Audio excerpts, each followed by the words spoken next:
Hello everybody, Chris Grant here again.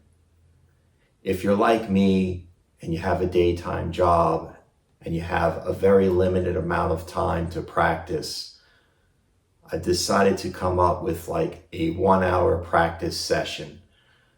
I broke it down in this chart that you can look at. Now, you don't have to follow it down to the minute. This is just an outline of areas that I cover when I practice in a 1 hour session. So I almost always start off with warm-ups. I usually use hand exercises or exercises that I've created myself that I've covered in other videos. And I go over scales. So I roughly spend a few minutes doing warm-ups and then I segue into doing scales. I try to review scales and go over them or learn a new scale. So I have like a 5-minute warm-up and a 5-minute scale session. So you don't have to follow it that strictly, but that's in general to fill the hour space. That's what I usually start off with. Next, I go into sight reading a new piece or going over a piece that I'm working on. And that takes up a bigger chunk of time, let's say 15 minutes or so. And then next, I review pieces.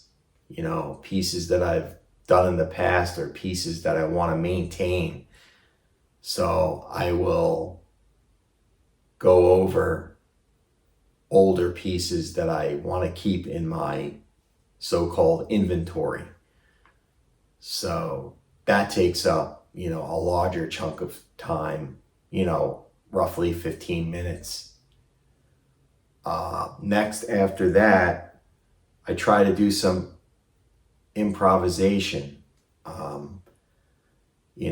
if I feel the need to.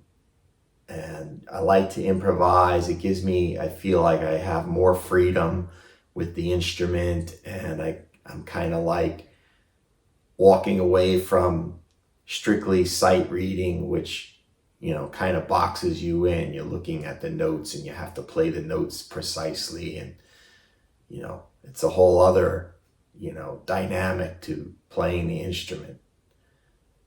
Then after improvising, I have like a miscellaneous section. Now, I'm going to cover a lot of these in future videos. Some of them I've already covered, but in the remaining minutes of the hour, you can do other things if you choose to do so. Things like writing, if you want to write a piece or write a song. Singing, I like to,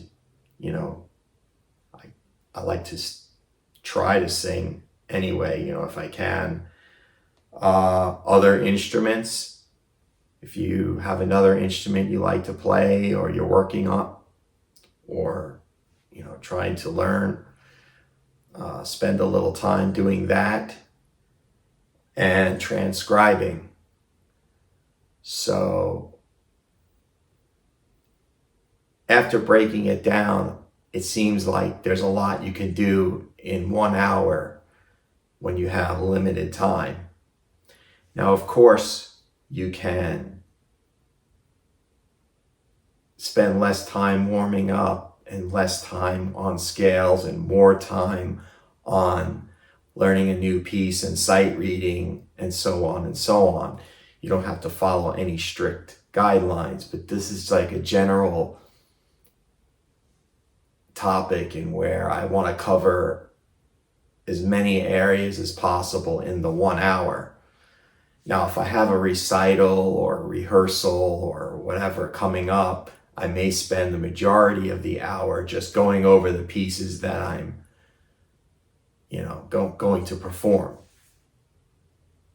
But these are just ideas that I'm throwing out there, so that, if you have a limited amount of time, you can come up with your own structure for practicing in 1 hour, 1 hour a day, 1 hour, every other day, or 1 hour a week, whatever time you have. And if you want to have a plan to maximize that 1 hour. So this is my tip for this week, and I'm going to play, a short segments of what I do in my 1 hour practice. So this is my tip for this week. So we'll see you next time.